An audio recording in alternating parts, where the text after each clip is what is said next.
Laid Back Mickey here, and today we are going to go over the 8 reasons why not to buy an electric trike. Reason number 1, it's inconvenient to charge. I hear people go, how long does it take to charge?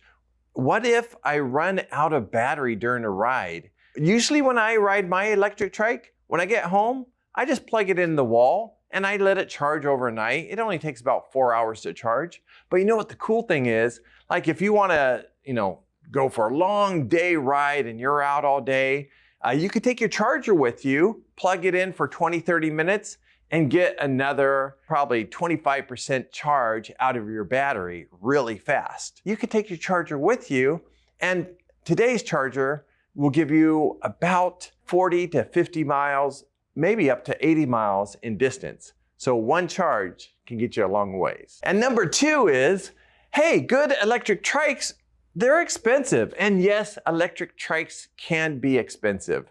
Well, you know what? Electric trikes can go up to like $10,000, $15,000. But you know what? There's some really good electric trikes on the market, like Theyre Trike. Theyre Trike makes the Theyre Trike EVO around $5,000. And you get an electric trike with a Bosch motor, and it's a great trike to get you from here to there. So yes, there's more affordable electric trikes out there. And then number 3 is e-trikes. You know what? They can be heavy. And yes, they are heavier. Like a regular trike, you're talking about 35 to 40 pounds, but an e-trike adds about 15 to 20 pounds onto it. So you could be getting up to 55 to 60 pounds on your trike. So know what I found really works is 1, I take off the battery. That's about 6 pounds right there. I make sure I take off my bag so that the trike is lighter and I can lift it up into my vehicle. Well, if you go, well, that's still about, 50 pounds. That's more than I want to lift. Well, you can get ramps, and we have a video on ramps where you just roll it in to your vehicle, and then the ramps are collapsible and they go in the back of your vehicle. They're aluminum, so they're pretty light.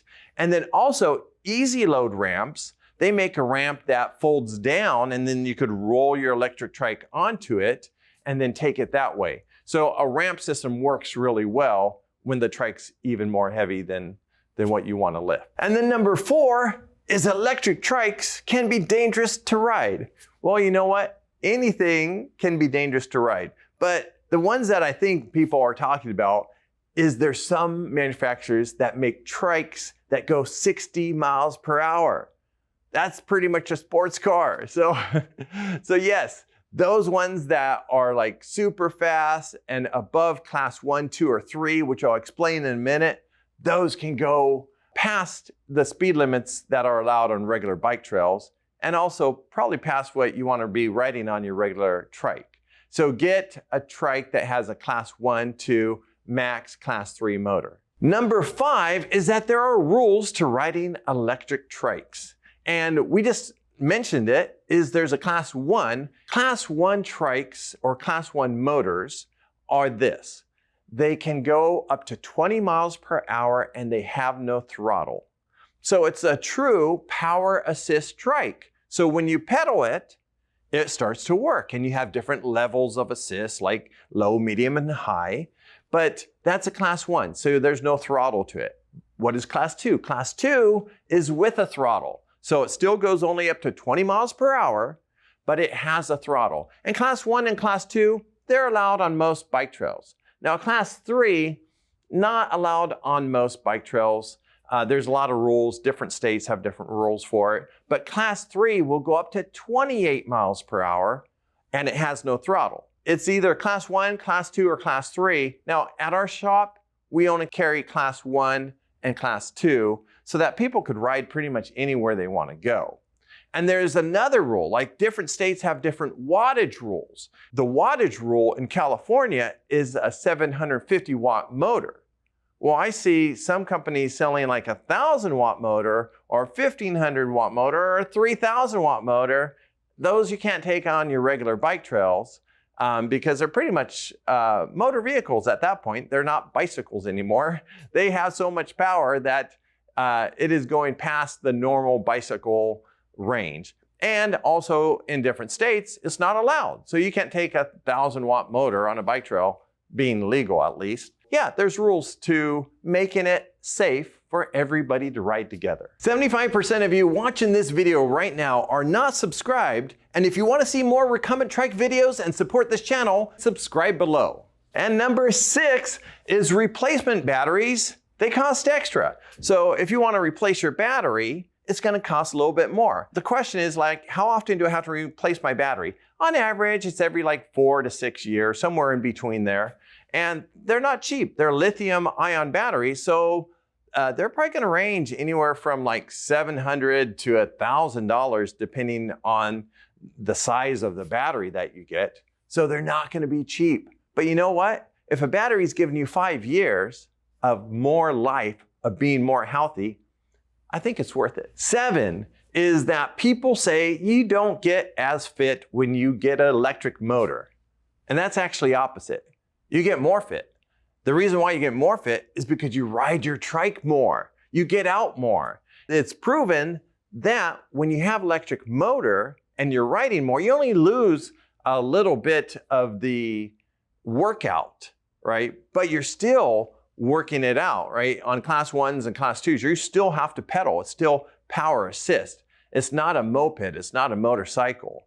So you still got to pedal and you still got to, ride that distance, but you get more distance with an electric motor. You'll hit more hills with electric motor. You'll go more places. And I see that the average person in a year that rides a regular recumbent trike does about 1,000 miles.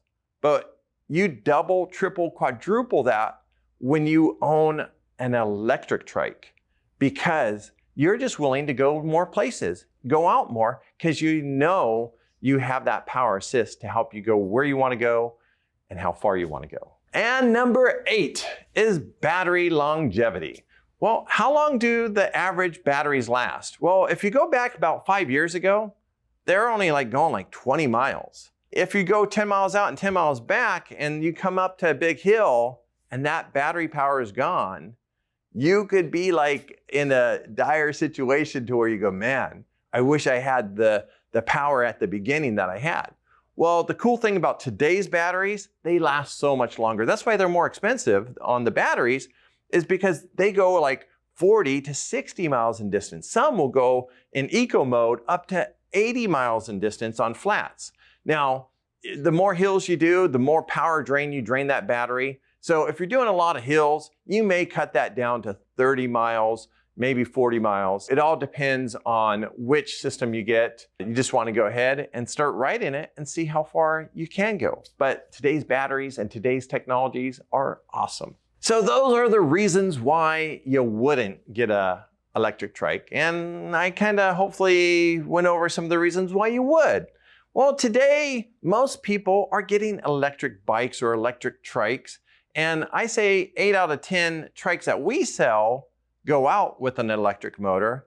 And the other 20% will eventually see them back in here to get a motor added on. It just makes your ride so much better. You want to go out and ride. You want to, because you know you can go that further distance, that have those hills that you go up with ease.